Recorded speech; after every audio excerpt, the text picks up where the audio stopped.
అందరికీ నమస్కారం. వైఎస్ఆర్సీపీ పార్టీని టార్గెట్ చేస్తూ పవన్ కళ్యాణ్ గారు మైండ్ మ్యాపింగ్ చేస్తున్నారట. సో దాని డీటెయిల్స్ తెలుసుకుందాం ఒకసారి. ప్రస్తుతం స్టూడియోలో జర్నలిస్ట్ శేషరావు గారు ఉన్నారు. వెల్కమ్ చెప్దాం. Hello sir. హలో సార్, ఏంటి సార్ ఈ మైండ్ మ్యాప్? ఇప్పుడు ప్రత్యర్థులను గెలవాలి అని అంటే ఫస్ట్ మన సొంత పార్టీని ఏకతాటిపైన నిలపాలి. అవును. దానికి సంబంధించి మైండ్ మ్యాప్ని చేయకపోతే, క్యాడర్ని తమ వైపు తిప్పుకోకపోతే ప్రత్యర్థి పార్టీని ఓడించడం కానీ, ప్రత్యర్థి పార్టీని బలహీనపరచడం కానీ కష్టం. సార్, అంటే ఏ విధంగా సార్? ఇప్పుడు పవన్ కళ్యాణ్ గారు ఏ విధంగా చేస్తున్నారంటే, క్యాడరు ఇప్పుడు కొంతమంది అసంతృప్తిగా ఉన్నారు అనేది వినిపిస్తూ ఉంటుంది. ఏ పార్టీలైనా క్యాడర్కి అసంతృప్తి ఉంటుంది. ఏ పార్టీలైనా, ప్రతిపక్షంలో ఉన్న పార్టీకైనా, అధికార పక్షంలో పార్టీకైనా, ఎవరికైనా అసంతృప్తి అనేది ఉంటుంది. ఎందుకంటే 100% ఎవరికి న్యాయం చేయలేరు, ఎవరు చేయలేరు. అది సో కాబట్టి ఖచ్చితంగా అసంతృప్తి ఉంటుంది. వాళ్ళను ఉద్దేశించి ఆయన మైండ్ మ్యాపింగ్ చేస్తున్నారు. ఎలా చేస్తున్నారంటే, రాబోయేది లోకల్ బాడీ ఎలక్షన్స్ వస్తున్నాయి. జనవరిలో నోటిఫికేషన్ ఇచ్చే అవకాశం ఉంది. కాబట్టి ఈ లోకల్ బాడీ ఎలక్షన్స్ వచ్చినప్పుడు కూటమిలో ఉండేటువంటి పార్టీల మధ్య కొంత మనస్పర్ధలు రావచ్చు. సీట్ల విషయంలో కానీ, లేదా అభ్యర్థుల విషయంలో కానీ కొంత మనస్పర్ధలు రావచ్చు. వచ్చినప్పుడు మీరు బయటకు వచ్చి గొడవ చేయటం ఇలాంటివి చేయకూడదు. పరస్పరం ఇచ్చిపుచ్చుకునేటువంటి దూరంలో మాత్రమే వెళ్ళాలి అని చెప్పి జనసేన పార్టీ క్యాడర్కి రివ్యూ మీటింగ్లో చెప్పడం జరిగింది పవన్ కళ్యాణ్ గారు. ఓకే.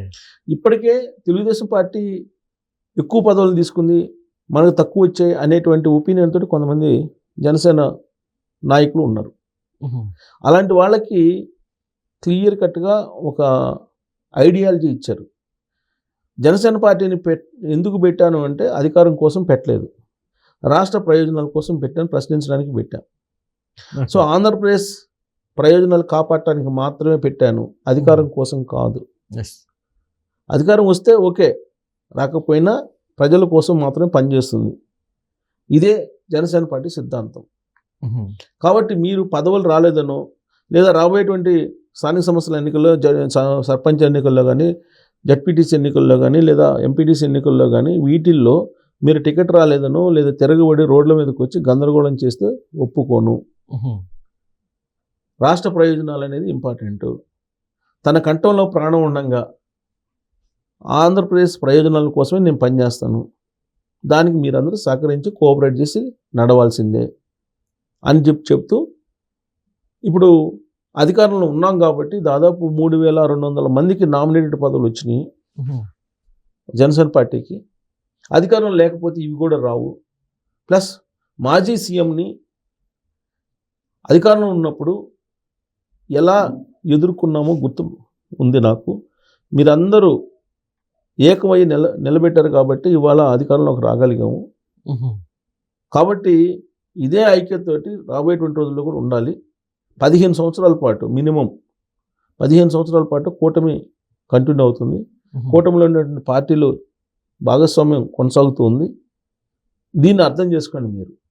మీరు ఎవరు కూటమి విడిపోతుంది అనేటువంటి మాటలను మీరు నమ్మొద్దు అని చెప్తూ వైఎస్ఆర్ కాంగ్రెస్ పార్టీ గురించి మాట్లాడారు ఆయన. వైఎస్ఆర్ కాంగ్రెస్ పార్టీ అనేది ఎంత డేంజర్ పార్టీ, దాంట్లో ఉండేటువంటి వాళ్ళు నేరస్తులు ఉన్నారు.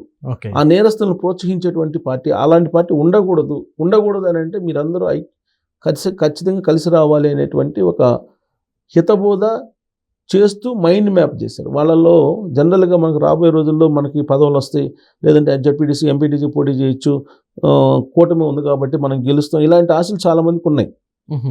కాబట్టి కూటమిలో ఉన్నప్పుడు పార్టీలు ఇచ్చిపుచ్చుకునే దూరంలో వెళ్ళాలి. ఒకవేళ ఎక్కడైనా సరే గొడవలు వచ్చినా కానీ, గొడవలు వచ్చినా కానీ మీరు సర్దుకొని పోవాలని చెప్పారు. ఎందుకంటే లోకల్ బాడీ ఎలక్షన్స్ ఖచ్చితంగా గొడవలు వస్తాయని ఆయనకి తెలుసు ముందుగానే. అందుకే గొడవలు వచ్చినా మీరు సర్దుకొని పోవాలి. అలా పోయే పని అయితేనే క్రమశిక్షణ గల పార్టీ మనది జనసేన పార్టీ. వైఎస్ఆర్ కాంగ్రెస్ పార్టీ లాగా రౌడీలని, గంజాయి బ్యాచ్ని, డ్రగ్స్ బ్యాచ్ని పోషించేటువంటి పార్టీ కాదు అని చెప్పేసి ఆయన చెప్పారు. చెప్పి మనమే ఇత్తు నాటాలి, మనమే మొక్క వచ్చిన తర్వాత పెంచుకోవాలి, మనమే ఆ వచ్చేటువంటి పళ్ళని కోసుకోవాలి. అదే వైఎస్ఆర్ కాంగ్రెస్ పార్టీకి అలా కాదు. వాళ్ళ నాన్న మొక్కేశారు, పళ్ళు వచ్చేలాగా చెట్లు పెంచారు, ఆ పళ్ళుని తింటున్నారు. వాళ్ళు వైఎస్ఆర్ కాంగ్రెస్ పార్టీ. కాబట్టి మనం అలాంటి పార్టీ కాదు మనది, మీరు అర్థం చేసుకోండి అని చెప్పి చాలా క్లియర్గా వాళ్ళకి క్లియర్ కట్గా చెప్పారు. రాబోయేటువంటి రోజుల్లో జనవరిలో నోటిఫికేషన్ ఇస్తారు కాబట్టి ఈ లోపే వాళ్ళ మైండ్ని సెట్ చేస్తూ ఉన్నారు. ఓకే. ఎందుకంటే లోకల్ బాడీ ఎలక్షన్స్ వస్తే ఈ 3 పార్టీల మధ్య గొడవలు వస్తాయి, కూటమి విడిపోద్ది అనేటువంటి ఆలోచనతోటి ఇప్పుడు ప్రత్యర్థులు ఉన్నారు అనేటువంటి విషయం ఆయన గ్రహించినట్టున్నారు. అందుకే ఆయన ఇప్పటి నుంచే క్యాడర్కి జాగ్రత్తలు చెప్తున్నారు. మీరు టెంప్ట్ కావద్దు, మీ ప్రత్యర్థుల్ని తక్కువ అంచనా వేయద్దు. ప్రత్యర్థులు అనే వాళ్ళు రక్తం మరిగినటువంటి వాళ్ళు, అందుకే రక్తాభిషేకాలు చేస్తున్నారు, కత్తులు కొడవళ్ళు బట్టి తిరుగుతున్నారు, అధికారంలోకి వస్తే చంపుతాం పొడుస్తాం అని చెప్పి అంటున్నారు.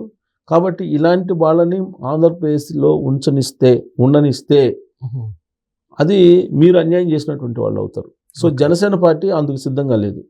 కాబట్టి మీరు జనసేన పార్టీ భావజాలాన్ని, జనసేన పార్టీ సిద్ధాంతాన్ని, జనసేన పార్టీ ఆలోచన ధోరణిని మీరు అర్థం చేసుకొని నడవండి అని చెప్పి క్యాడర్కు హితబోధ చేస్తూ మీరందరూ కలిసి పనిచేసినందువల్లే మనం 2024లో అధికారంలోకి వచ్చాము.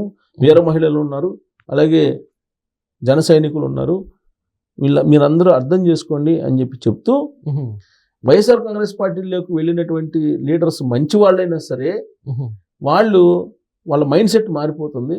వాస్తవంగా ఉదయభాను, అలాగే పెండెకంటి దొరబాబు, తర్వాత కిలారి రోసయ్య, బాలినేని శ్రీనివాస్, వీళ్ళంతా మంచి లీడర్లు. వైఎస్ఆర్ కాంగ్రెస్ పార్టీలో ఇమడలేనటువంటి పరిస్థితుల్లో వాళ్ళు బయటకు వచ్చేసారు. అంటే ఆ పార్టీ యొక్క పరిస్థితి ఏంటి అనేది మీరు అర్థం చేసుకోండి. అలాంటి విషనాగుల్ని పెంచి పోషిస్తున్నటువంటి పార్టీ అది. అలాంటి పార్టీని కనుక ఇంకా మళ్ళీ అధికారంలోకి వచ్చేలాగా కనుక మనం అనైక్యతగా ఉంటే అది ఆంధ్రప్రదేశ్కి మనం ద్రోహం చేసినటువంటి వాళ్ళం అవుతాము. కాబట్టి మీరు ఐక్యంగా ఉండండి అని చెప్పేసి కొంతమంది పేర్లు చెప్పి రాబోయేటువంటి రోజుల్లో వీళ్ళు జనసేన పార్టీలోకి వచ్చే అవకాశం ఉందని చెప్పి ఆయన సంకేతాలు ఇచ్చారు. ఓకే. ఎవరెవరు? ఆల్రెడీ ఇప్పుడు బాలినేని శ్రీనివాస్ ఉన్నారు, ఉదయభాను ఉన్నారు, అలాగే బాబు ఉన్నారు, దొరబాబు ఉన్నాడు, అలాగే కిలారి రోసి, వీళ్ళందరూ కూడా జనసేన పార్టీకి సింపథైజర్గా ఉన్నారు, జనసేన పార్టీలోకి వచ్చారు. సో రాబోయే రోజుల్లో మరింత మంది లీడర్లు వచ్చే అవకాశం ఉంది. వాళ్ళలో కూడా మనం క్రీమ్ని ఎంచుకుంటున్నాము. జనసేన పార్టీ ఎప్పుడు కూడా అన్పార్లమెంటరీ వర్డ్స్ ఉపయోగించడం, వ్యక్తిత్వ హననం చేయటం, ఇలాంటి వాటికి దూరము. మీరు సంయమనం పాటించాలి.